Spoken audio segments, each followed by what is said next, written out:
Congressman LaTourette, thanks for joining us this week. Yep.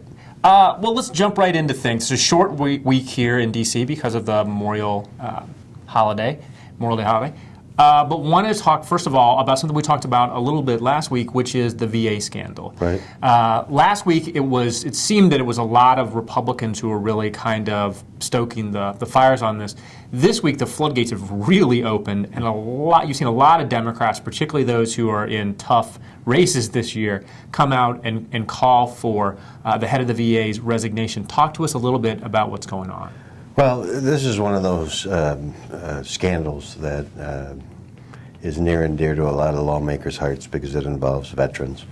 And the news this week was that the Inspector General did a cursory review and found that the problem was worse than advertised, and that people were basically gaming the system, underreporting, and reporting in a deceptive way to make things appear that things were okay when they weren't really okay, and care was being denied, and veterans were waiting months for the very first appointment at the Veterans Administration facility. And so what started out as some Republican critics, John McCain and others, calling for Secretary Shinzeki's resignation, you make the correct point. Now the Democrats are sort of piling on, and particularly the one that stuck out in my mind was Senator Udall of Colorado, who has a tough reelect, as you point out, and he's one of the first. But even closer to home, I saw Congressman Tim Ryan from Youngstown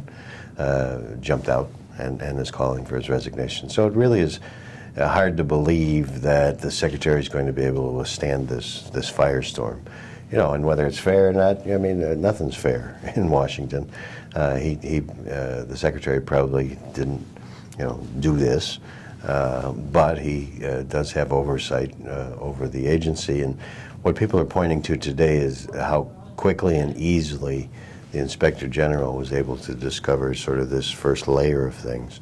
And the argument's being made, well, wait a minute, if the Inspector General could find it so fast, how come the Secretary's people weren't on top of it? So, this won't be a bold prediction, but I don't think that Shinzeki makes it out of the month of June without resigning or being asked to resign by the president.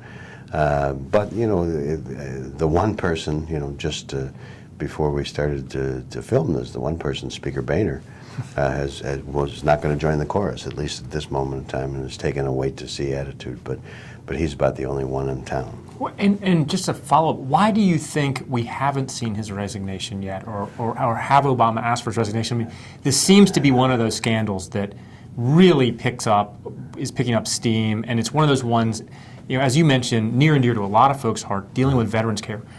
Why do you think that hasn't happened yet? It's a mystery to me. The president, this president is fiercely loyal to the people that he's put in his cabinet, and you can think about the Attorney General Eric Holder, who was under withering criticism, and the president never left his side.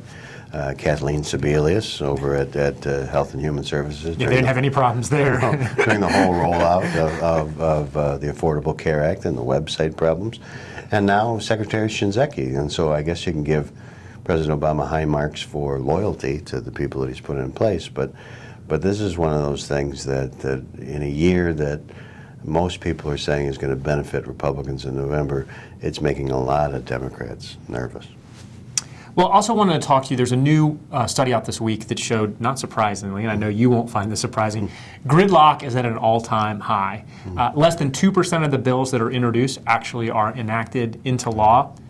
Why is this? And is there anything we can do to change this? Well, to the first one, the second one first, no. There's nothing we can do about it. Yeah, but that's your happy thought for the week, folks. It's a byproduct of this sort of everybody's going to a red team or a blue team, and nobody wants to give an inch. Everybody wants 100% of what they want. And when a piece of legislation is up for consideration, just people jump on it from the right and the left, and they wind up, turning it into a piece of legislation that nobody wants. It's going to take a crisis, I think, for something to move forward. And we're just a couple months or days or whatever away from the next crisis, the one that everybody's talking about in Washington now, is the transportation bill. And I read over the weekend that Republicans are thinking about stopping Saturday mail delivery to fund the shortfall in the transportation program.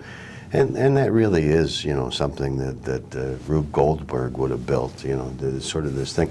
And rather than just dealing with the problem, they sort of, come up with these fictions. And eventually that house of cards has to collapse. And I'm sorry to say that's what it may take. Well, and on, even more discouraging, very little is getting done. A lot of what is getting done is these kind of temporary patches, these kick the cans down the road. It seems at this point that Congress is unable to tackle the big issues, at least in some sort of comprehensive, meaningful way.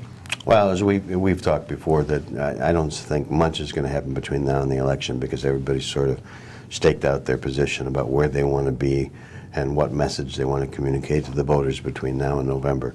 Having said that, I mean, the real test will be during the lame duck, and then at the beginning of next year, whether or not sort of this new paradigm that exists in Washington people embrace and say, okay, so now we'll get something done during the last 2 years of this presidency. I don't know. It seems like the window of actual time where things can happen gets smaller and smaller every year. We got lame duck, and then as soon as the new Congress comes in, right, till and then about we're March, back. right, Yeah, and till then about Easter. Yeah. That's unbelievable. I know. Well, there are things happening in D.C. despite all the gridlock. Tell us what's going on this week in particular. Well, the appropriations process continues. They're going to mark up the agriculture bill in full committee in the House, and they continue to march forward in an attempt to get all 12 of the appropriations bills marked up and ready for floor action by July the 4th, which should be no small feat. And that's really a tribute to Hal Rogers, who's the chairman, who just doggedly has decided to do that. The floor action this week centers around the intelligence reauthorization bill, which the number is a secret because we don't disclose publicly how much we spend on intelligence gathering, the CIA, and so forth and so on. The bill is expected to travel through. It's going to be under a structured rule, but again, it has its critics on the right and the left, who now in this strange new world here in Washington actually meet. They go so far to the right and so far to the left, they meet in the middle. Right, Rand Paul and Bernie Sanders end up in the same place. And so you're going to have a lot of discussion about drones and how we gather intelligence. There'll be a lot on the NSA programs and discussions about that. But at the end of the week, the House should at least pass the intelligence reauthorization, and hopefully the Senate will follow suit and get to the president's desk. Wanted to close by talking a little bit about politics. Obviously, we've been in the middle of primary season, which has been particularly focused on Republican primaries, where a lot of the action has been. The insurgents, the Tea Party folks, Club for Growth, Freedom Works, they've had a bad run here so far. They haven't been able to get any scalps. They haven't been able to knock off any incumbents. This coming up Tuesday is the primary in Mississippi, where Senator Thad Cochran, a very long-serving senator, is being challenged by Chris McDaniel, and he has been heavily backed by the Club, Freedom Works, all of these groups.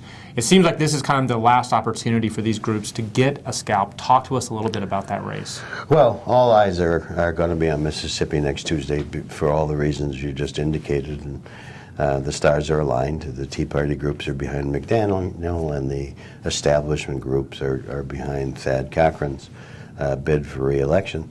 But a little hiccup. I would say things were not going Cochran's way, Senator Cochran's way, until a couple of weeks ago when this person, and we know who the person is, we don't know what his link is, went in and videotaped Senator Cochran's wife as she lay in a nursing home. She has advanced dementia, and there's nobody who thinks that that's an okay thing to do. Right. I mean, politics is a dirty business, but nobody's saying, oh, that's fair game, and so forth and so on. And McDaniel continues to distance himself, attempt to distance himself. Whether he's successful or not, I think will determine what happens next Tuesday. So if you had to look into your crystal ball and make a prediction, do you think Cochran holds on? You do? Yeah, I think Cochran wins next Tuesday, and then he's reelected. It's probably his last reelect, and You know, again, we did see this week Ralph Hall, the oldest member in the House, lose to a former U.S. Attorney, Radcliffe, who was backed by the Tea Party. But Texas is Texas, you know, it's a completely different creature. It's a different thing, you know, but Congressman Hall's defeat. I mean, again, 91 is up there, and there were a lot of people that were surprised that he was going to run for re-election. Senator Cochran is also of an advanced age, but I think Cochran wins, and that'll be the end of that. It'll be interesting to talk about this again next week. I'm ready. Once again, thanks for joining us. Thank you.